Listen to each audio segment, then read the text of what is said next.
Hey folks, Lester here, and today, before today's video, we're going to take you down a walk down memory lane, back to a time when, a very innocent time. Y'all enjoy this little flashback memory, and then we'll get into today's video. First time using large area insect mist. Not real sure how folks get into one of these. Alright, so I'm going to try something here.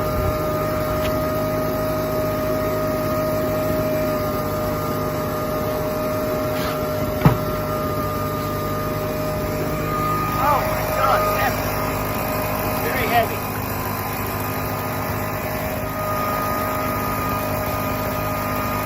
Which probably looks a little ridiculous. I'm not real sure. Jamie! What are you doing? Yeah. What? Ready? Go.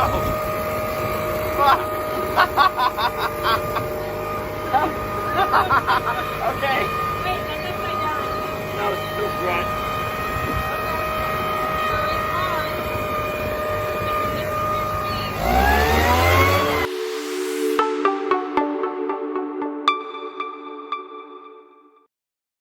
So we know that we're gonna get a little bit of cold weather. Jamie's getting her garden all prepped and ready. But I believe this here is a little bit ridiculous. Listen, Pablo, it's not gonna get that cold. There we go.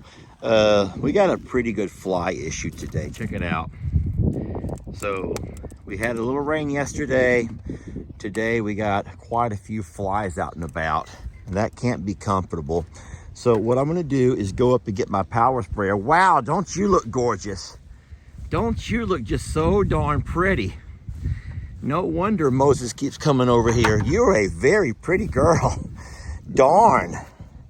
Annabelle, I love the way you're looking, baby. I do. Y'all have to admit, she's a really pretty cow. Sweetie. She's, okay, I'm gonna say this, and do not hold it against me, but this is true in most cases. Annabelle's a lot prettier than Santoro, all right?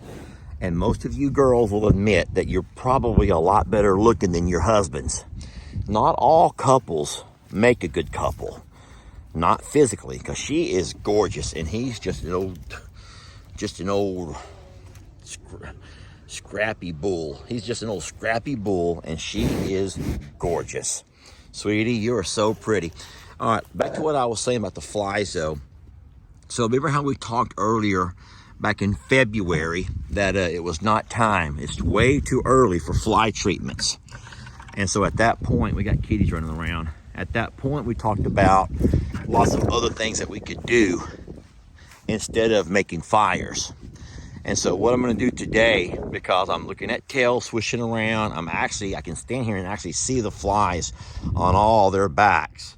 So we know that they're gonna have a very uncomfortable afternoon and evening here in the middle to late March. Please. Jesus. So I've just gotten me a new pump sprayer, and I'm going to fill up, put some of the wipe and spray liquid into the pump sprayer, and I want to walk out and show you what we do with the animals that don't let us get up close and personal. They don't mind us standing at a distance, but they don't want us actually, putting our hands on them, and how we can still treat them for flies and flying pests, even though they don't want to be touched and loved on. All right, y'all give me a couple of minutes here. Testing, perfect. We're gonna put a little bit more of a jet onto it. That's good. All right, look down this backbone right there. Look at all the flies. This is before and after. Y'all give me a moment here. I'm trying to one-hand this, okay? I'm trying to one-hand it. There we go. You all can see this, yes? That's good enough. Now watch. I got them both good enough. I'm gonna walk away, let them keep eating. I'm done with that. But now that I zoom in, the flies that you see are dead. The flies on her back are dead. There's nothing else flying around. Sweetie, I'm going to take care of you next. All right, I haven't forgotten about my donkeys.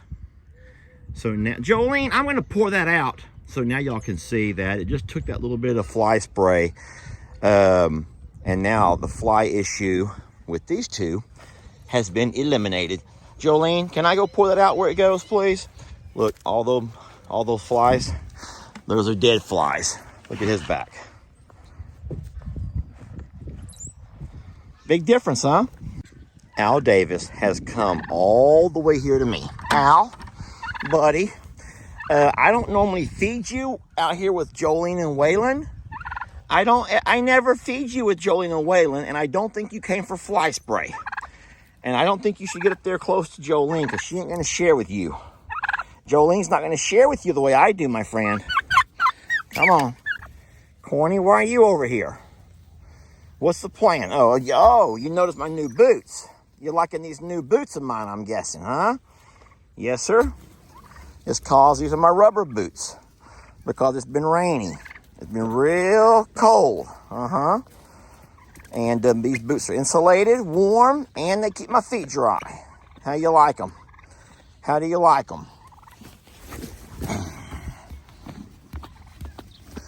So these are my new rubber boots. And what I like about these boots. All right, that was Alfred, can you hold on, please? I'm ready to go.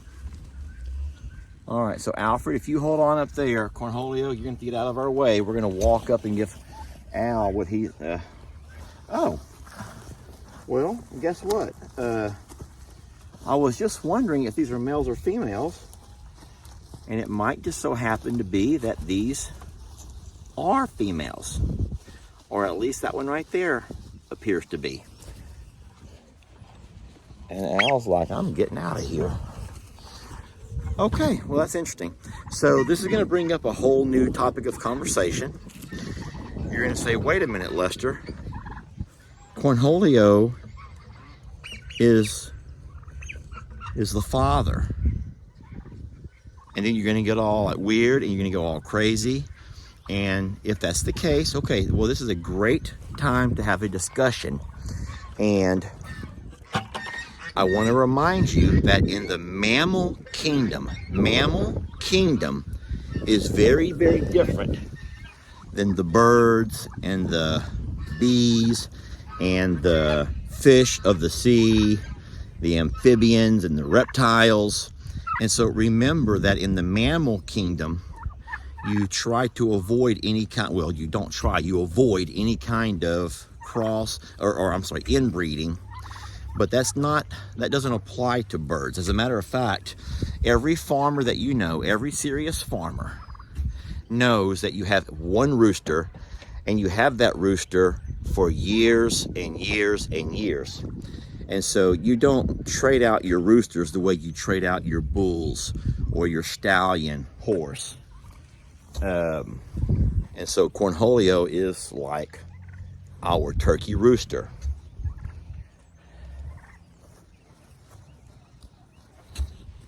There, that wasn't that difficult, was it? I'm just making my way out to the barn, and anyone who knows me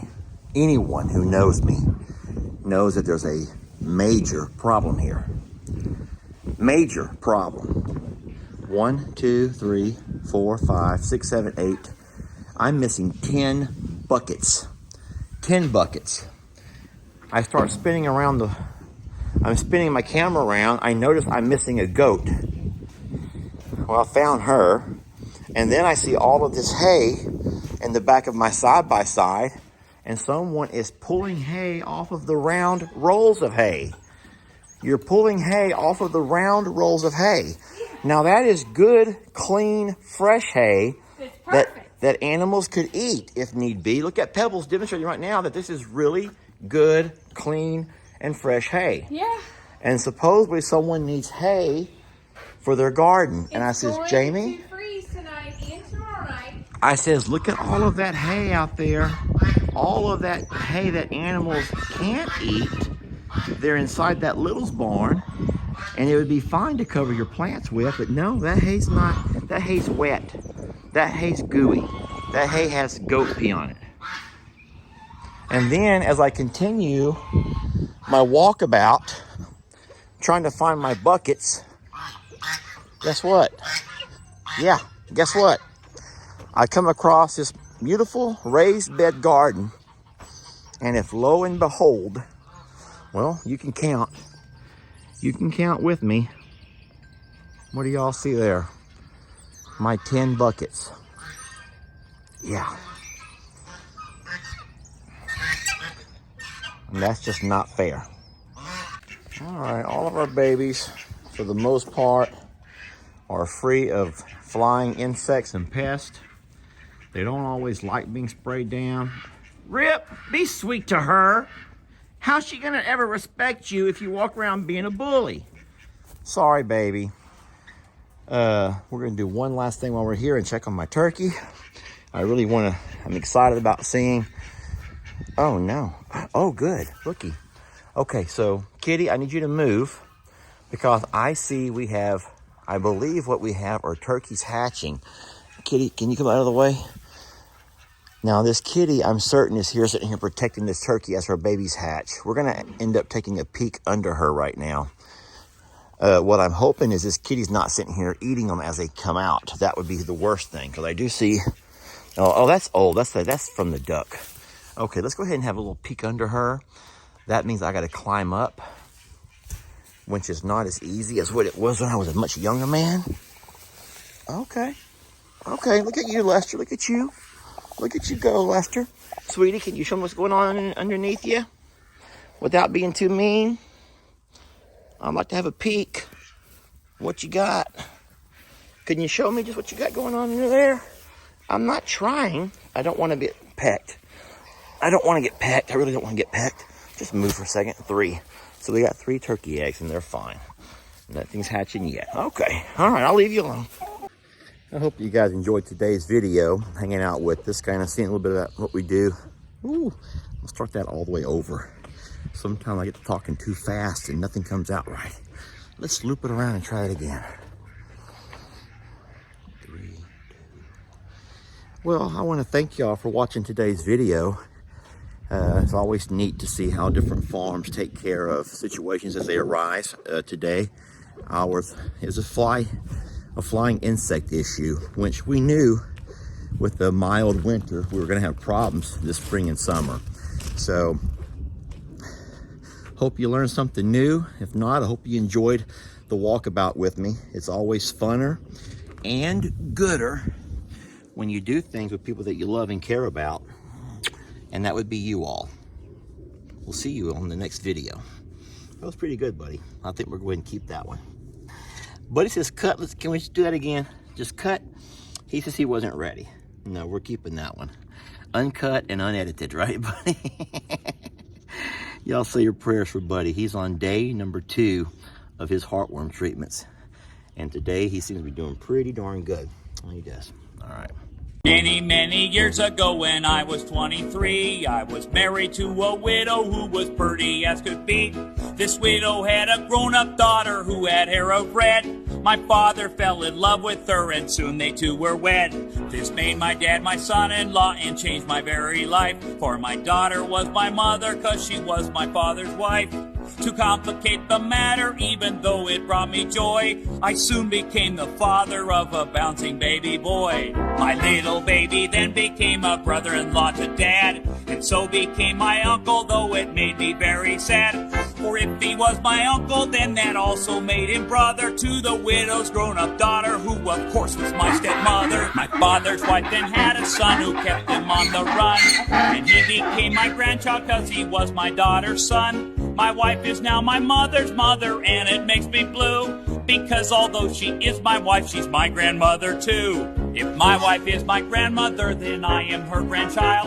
And every time I think of it, it nearly drives me wild. This has got to be the strangest thing I ever saw. As husband of my grandmother, I am my own grandpa. I'm my own